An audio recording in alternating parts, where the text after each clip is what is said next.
Hello ചേട്ടാ, നമസ്കാരം കേട്ടോ. നിമിഷപ്രിയനെ പറയണ മുമ്പ് ഒരു കാര്യം പറയാൻ വേണ്ടിയിട്ടാണ് കേട്ടോ. അതായത് നിമിഷപ്രിയയുടെ അച്ഛൻ ഇന്നലെ ഒരു ബൈറ്റ് കൊടുത്തു കാന്തപുരം ഉസ്താദിനെ കണ്ടതിന് ശേഷം കേട്ടോ.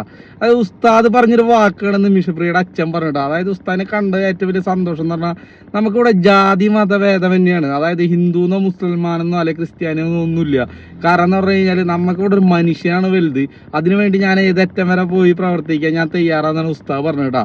അപ്പോൾ ഒരുപാട് ആൾക്കാർ ചിരിച്ചു, അത് വേറെ വിഷയം, അത് രണ്ടാമത്തെ കാര്യം. അതായത് പൈസ കൊടുത്ത ആർക്കും പൈസ കൊണ്ട് സഹായിക്കാൻ ഒരുപാട് ആൾക്കാർക്ക് പറ്റും. പക്ഷെ നമ്മുടെ ഒരു രാജ്യത്തിൻ്റെ നയതന്ത്ര ബന്ധം പോലും ഇല്ലാത്ത വേറൊരു രാജ്യത്ത് അവിടുത്തെ ഭരണാധികാരികളെ കൂട്ടി വിളിച്ചിരുത്തി ഒരു വധശിക്ഷ നീട്ടിവെക്കാൻ കഴിവുണ്ടെങ്കിൽ അതൊരു ഒരു വ്യക്തിയുടെ പവറാണ് കേട്ടോ. അപ്പോൾ ഉസ്താദിൻ്റെ പവർ സംസാരിക്കാനല്ല ഞാൻ വന്നത്. കാരണം എന്ന് പറഞ്ഞാൽ നിമിഷപ്രിയക്ക് നീതി കിട്ടട്ടെ. കാരണം എന്ന് പറഞ്ഞാൽ അതൊരു വലിയൊരു നമുക്ക് സന്തോഷമാണ്. അതായത് കേന്ദ്ര ഗവൺമെൻറ് പോലും ഇടപെട്ടിട്ട് ഗവൺമെൻറ് പറഞ്ഞത് നമ്മ കൈയൊഴിഞ്ഞാണ് നമ്മൾ ലാസ്റ്റ് ഉസ്താദിനെ ഏൽപ്പിച്ചിട്ടുണ്ടെന്നൊക്കെ പറഞ്ഞ് ഞാൻ വാർത്ത കേട്ടത്. ഇപ്പം ഞാൻ പറഞ്ഞു വന്നതല്ല, നമുക്ക് നമ്മുടെ പവറും നമ്മുടെ സന്തോഷവും എന്ന് പറയുന്നത് കേരളത്തിൽ ഇപ്പോഴും നമുക്ക് വർഗീയതവാദികളെ എല്ലാവരും മാറ്റി നിർത്താൻ പറ്റും. സന്തോഷം എന്ന് പറഞ്ഞു കഴിഞ്ഞാൽ ഹിന്ദു മുസൽമാനും ക്രിസ്ത്യാനികളൊക്കെ ഇല്ല, ഒരു മതേതര കേരളം എന്ന് വീണ്ടും തെളിയിച്ചേക്കാണ് കേട്ടോ. അപ്പം ഇത് പറയാൻ വേണ്ടിയിട്ടാണ് വന്നത്. അപ്പോൾ ഉസ്താദിൻ്റെ പിടിപാട് കാര്യങ്ങൾ മാത്രമല്ല ഞാൻ സംസാരിച്ചത്, എല്ലാവർക്കും വേണ്ടിയിട്ട് എല്ലാവരും സംസാരിക്കുകയും ഒരുപാട് കേരളത്തിൽ തെളിയിച്ചാണ്. നമ്മുടെ